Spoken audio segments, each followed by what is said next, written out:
Hey everyone! Well, today we are going to talk about travel to Baja, Mexico. Should you drive? Should you fly? Should you go at all? We will tell you everything you need to know coming up. Hi, we're Dooglass and Esperanza, and like many of you, we feel like we've lived a blessed life with amazing family and friends. We've had many incredible adventures in the past, and we know the best memories aren't made when everything goes as planned. We've worked hard since we were young, and after seeing people around us taken before they could enjoy their lifetime of hard work, we decided to sell everything and make our dreams a reality so that we can live before we die. As you can see, I am not in Baja. I am back in Oregon visiting family, but that doesn't mean I can't still bring you the best information about Baja, so let's get to it. First, I want to say that everything that we're going to talk about today is my own experiences traveling in Baja, so definitely do your own research. Don't just listen to a guy on YouTube. So all right, so let's get into the meat of this episode. Should you travel to Baja, and is it safe to drive to Baja? Is it safe to fly to Baja? And specifically, we're just talking about Baja, Mexico, because that's where we have the experience and where we have traveled quite a bit. So I have some notes here that I'm going to refer to, so if you see me looking down, that's what I'm doing.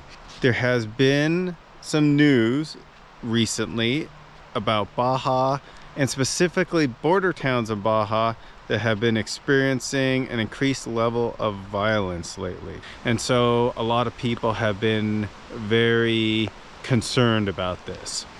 So are the border towns safe? Is it safe to drive across the border of Mexico? So I would say, the first thing to remember, and I always tell people this when they ask about crime in Mexico and is it safe, is that any country, any state, any city has areas of the city where there's high crime areas. And that's true where I came from. It's true everywhere I've lived in the US, and it's true in Mexico also. So are there bad areas of Tijuana or Mexicali? Most definitely. Now, I don't know where they are, but they do exist. Are there bad areas in Los Angeles or New York or Chicago or Portland or Houston or any other number of cities in America that have the same type of places that you wouldn't go to?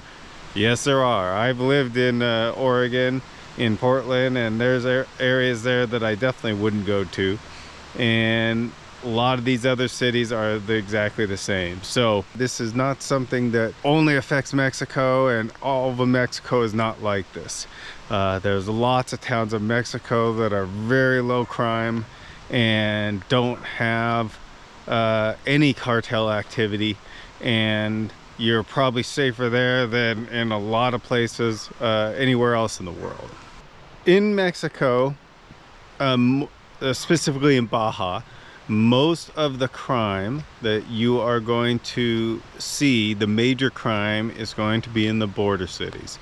So, should you drive from the US to Mexico and drive down into Baja?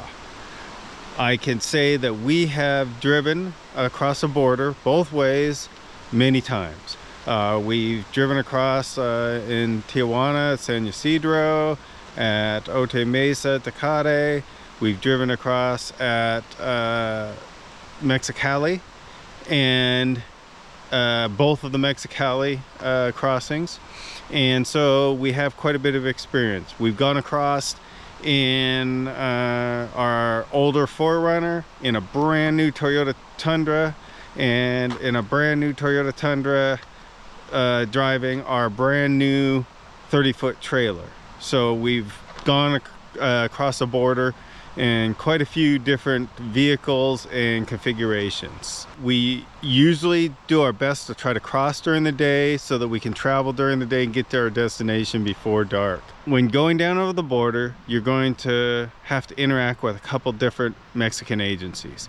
You'll may have to interact with customs and the military, especially if you have a trailer or a truck with a closed canopy. The customs is looking for anything that they can tax, and the military is looking for mainly guns and money going into Mexico. They're also, I'm sure, keeping an eye out for drugs, but I think drugs usually come more the other way. So if you don't have any guns or huge amounts of money and you don't have any drugs, you have nothing to worry about. We've never had a problem. We've had the customs and the military search our truck and trailer at the border many times. The other agency that you may have to interact with when coming over the border in Baja is the immigration.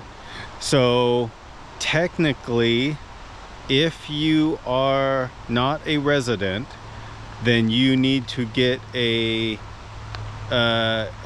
temporary visa to travel into Mexico. These are paper visas. They are transferring over to just a stamp on your passport, but I don't think that that's in place at the border yet. It's only in place at certain airports. Technically, it is the law that everyone has to get a tourist visa to enter Mexico, even at the land border. Now, you will see thousands and thousands and thousands of cars at these big border crossings driving right through, and the likelihood that every single one of those people is either a resident or a Mexican citizen is probably pretty low. I have never seen any immigration stops and checks in Baja.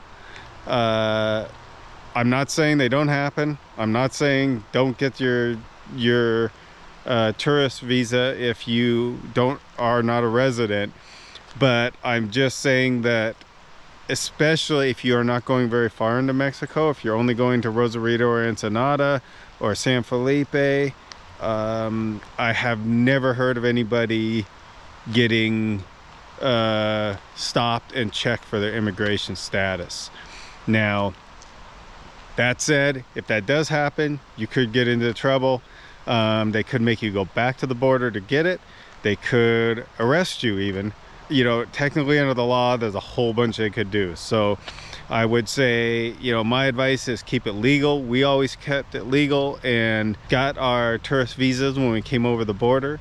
You can do it at every border crossing. You just need to look up where you need to go when you cross the border. A busy border crossing, if you're in a car or a regular vehicle, you're probably going to make it through 99 out of 100 times without having to interact with anybody. One thing a lot of people are ask us about is the TIP, which is the temporary import permit for your vehicle, US plated vehicle, to drive it in Mexico.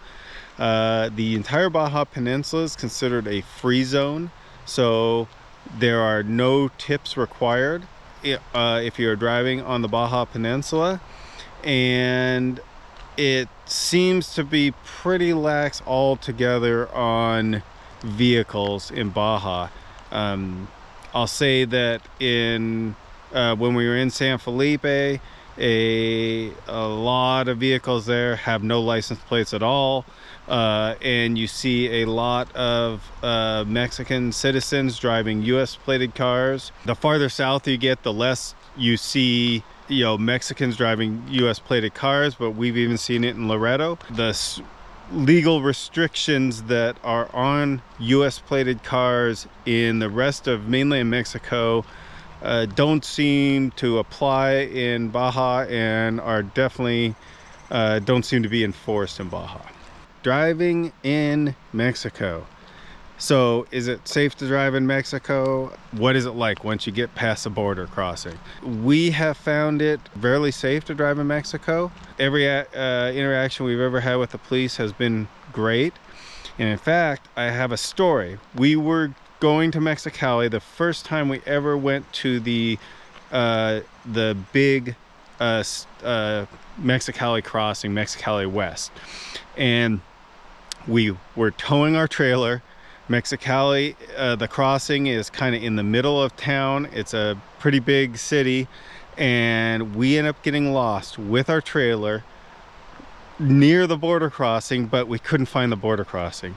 And we're in city streets in a downtown grid city area with a trailer in rush hour in Mexicali, and it was a very stressful situation. We didn't know where to go, where we were, and we're trying to find the border crossing. And we actually had a police officer who came up behind us, put on his lights and beeped his horn, and we thought, oh man, what do? We must have violated some traffic law. I mean, we're driving this huge 30-foot trailer around in this downtown city area, and so I was like, I'm sure we violated some traffic law. So he comes up next to us, rolled down the window, and he said, "What are you guys doing?" in English. And I said, you know, we're lost. We're looking for the border and trying to get back over to the US. And he says, "Follow me." He goes in front of us, puts on his lights and his siren, and then proceeds to drive quite a ways. Probably we were about a half a mile from the border, through city, running stop signs, running stop lights, going in front of, like through traffic, and we're following him the whole way. Takes us all the way to the line going across the border, and we get into line, and he had pulled over, so he pulls up beside us and he goes, "Are you okay now?" And we go, "Oh, we are, thank you so much." And he goes, "Okay," and he just took off and left. And so it was a great experience. Without him, I don't know what would have happened. We were almost ready to bail and to try to make it over to the Mexicali East crossing, which is a much smaller crossing, and it's just on a highway, so it's easier to find and get into. So you know, we just thank our lucky stars that he helped us out, and that's been our experience all over Mexico with the police. They've always been super helpful and super nice to us. Now, you should expect to run into military checkpoints throughout Baja. There are military checkpoints all up and down Baja. They're generally looking for guns or drugs or money, and you know, big amounts of money. And so if you don't have any of those things, you have nothing to worry about. They've never been anything but polite and professional. All right, so you drove into Mexico and now you have to drive back to the US. So what do you expect is going to happen on the way back? So number one, the way back, driving back to the US is probably going to take a lot more time than driving into Mexico. A lot of times driving into Mexico, you just drive through the border, you don't even stop. Driving back into the US, there usually is a wait. I mean, there's always a wait. And you have to have a passport to, of course, to come back to the US. If you have a passport card, you can go into a faster lane called the ready lane. And if you have a Sentry card, which is a global entry pre-screened card for crossing the border, which you have to go to a Customs and Border Patrol office to apply for this card, and they take your fingerprints and picture and they run it, and then, but once you get that card, then you can get into the really short line. But you cannot go into that line with a trailer. So what are the wait times? On the standard line, it can be anywhere from a couple hours to, who knows, a half a day. I mean, 2 to 5 hours is probably pretty common on the like San Ysidro, especially if you go at a busy time. The ready lane is usually quite a bit faster, maybe an hour to an hour and a half wait. At the big crossings and the smaller crossings, it might be 20, 30 minutes. If you have a Sentry card, that can really speed things up. Even at the big border crossings like San Ysidro, a lot of times you can get across in 15 or 20 minutes. At the smaller border crossings, you might be able to drive right up and literally get it through in 2 or 3 minutes. So it really can speed things up. The next question, should you fly to Mexico? Now, flying to Mexico can definitely be fairly easy and simple process. You know, there's lots of different airports that fly to airports on the Baja Peninsula. You're gonna find the major airports on the Baja Peninsula are Tijuana, Laredo, La Paz, and Cabo San Lucas. When you're flying in, you're gonna have to do all the same things that you did when you drove in. If you drove in, you have to go through customs and declare anything that is required a tax to be paid on. You have to go through immigration and either show your resident card or get a tourist visa. And some of the airports, I believe La Paz and maybe Cabo, are now doing the paperless entry, where they just stamp your passport instead of you filling out a paper form where they put that information on the paper form. So the question is, should you go travel to Mexico at all? Is it too dangerous? Is it too scary? In my opinion, no. It's not too scary. It's not dangerous. I would travel to Mexico either by driving or flying without any hesitation. I hope that this kind of cleared up any questions that you have.